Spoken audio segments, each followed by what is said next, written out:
Donc, Monsieur Nikoski, pouvez-vous nous parler de la colonie russe du quartier des Abbesses? Eh bien, effectivement, ce quartier des Abbesses a un moment où, pour de nombreuses personnes, portait le nom de quartier russe. Pour une raison très simple, c'est que euh, si vous regardez la carte de ce quartier que vous trouvez sur le site, vous constaterez que vraiment l'implantation de ces Russes s'est faite sur à peu près 3 ou 4 rues, à cheval d'ailleurs sur Chelles et Gagny. Euh, Ces gens-là, donc des terrains petits, des lots de 300 mètres ou de 350 mètres, des lots de 350 mètres, parfois peut-être pas les meilleurs, c'est-à-dire ceux en bordure de la rivière. Et ces gens-là se sont installés, ont commencé à bâtir. On a bâti avec ce qu'on a pu. Ils ont commencé à bâtir en bois et en plâtre. Euh, les bâtiments. Ensuite, les maisons se sont améliorées au fur et à mesure, mais au début, c'était quand même assez bric-à-brac. Tout cela, d'ailleurs, tout le quartier était bric-à-brac. Et ces gens-là prenaient le train pour aller travailler à Paris chez Renault ou dans les grandes usines. Il y avait des femmes qui travaillaient chez les couturiers. Entre autres, il y avait, je me souviens, j'ai encore eu il me reste peut-être encore quelques cravates qui m'ont été offertes par des dames qui travaillaient à faire des cravates. Et c'était un petit monde, mais qui vivait quand même relativement en circuit fermé. En circuit fermé pour une raison très simple, c'est que tout le monde ne parlait pas encore très bien français. Il y a des gens qui sont arrivés plus tard. Il y avait le problème, entre autres, de ces militaires qui sont arrivés en exil par bateau entier. C'était des militaires, c'était des soldats. Ils avaient fait la guerre. Ils avaient commencé à faire la guerre en 14. Ensuite, il y a eu la guerre civile. Voilà des hommes qui n'étaient pas mariés. Euh, il y a par des façons diverses, on a vu arriver des femmes aussi. Mais il y a eu également pas mal de ménages mixtes, de gens qui ont épousé des femmes de la région. Euh, mais néanmoins, l'insertion de ce groupuscule s'est quand même très bien passée. Je dois dire que je, je n'ai pas entendu de parler de ressentiment de ah ben bon, les Russes ils étaient un petit peu à part, mais ils ont quand même été. Il n'y a jamais eu de conflit, il n'y a jamais eu de. Enfin, je n'ai pas entendu parler de difficultés entre les Français de souche et les Russes, qui avaient été précédés d'ailleurs par des Italiens, dont l'arrivée était également contemporaine avec des Polonais, et ainsi de suite. Les Russes, à ce moment-là, donc, euh, ont vécu leur vie.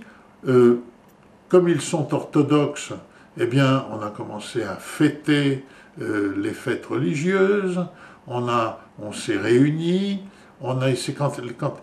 quand ils ont commencé à avoir des enfants, eh bien, à l'époque, c'était pas le mercredi, c'était le jeudi, eh bien, on a créé une école du jeudi pour que les enfants puissent recevoir un catéchisme, mais en même temps, outre le catéchisme, ils avaient des leçons de russe, puisqu'à l'école ils apprenaient le français, il fallait quand même pas qu'ils perdent la langue natale enfin, de leurs parents, la langue de leurs parents.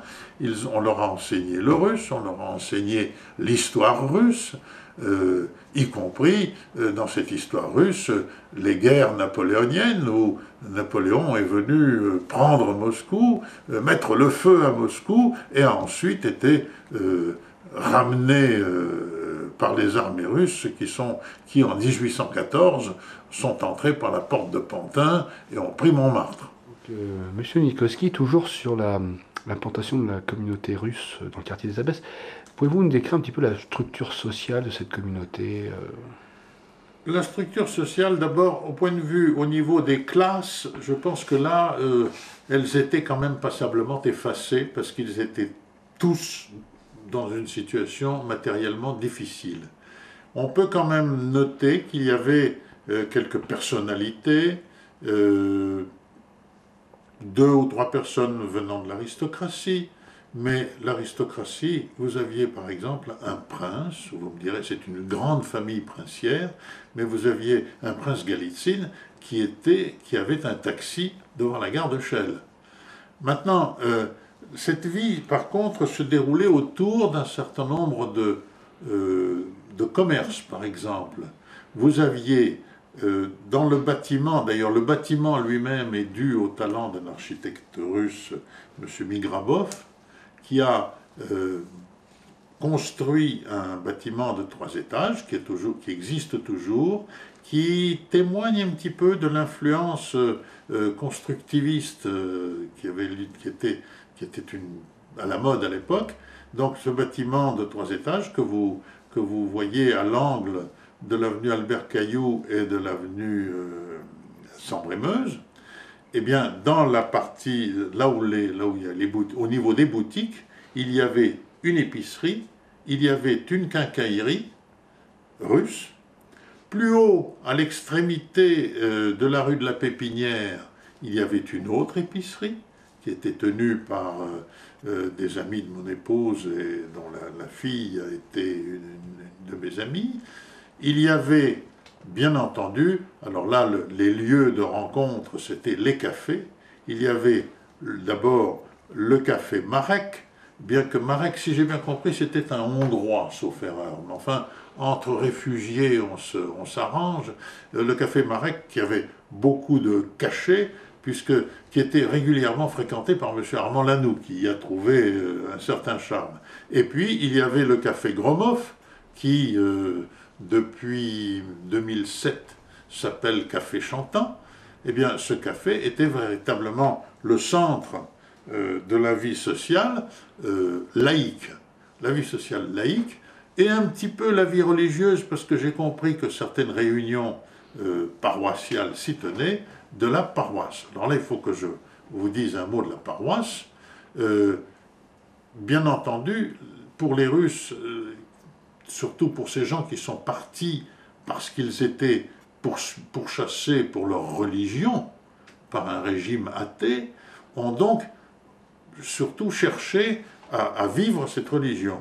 Et dès qu'ils ont pu, ils ont construit une église et constitué une paroisse. Cette église a été construite en 1933, elle a été bâtie en 1933, donc il y aura 75 ans cette année à Pâques, et je me rappelle que la Pâques russe, cette année, est décalée de plusieurs semaines.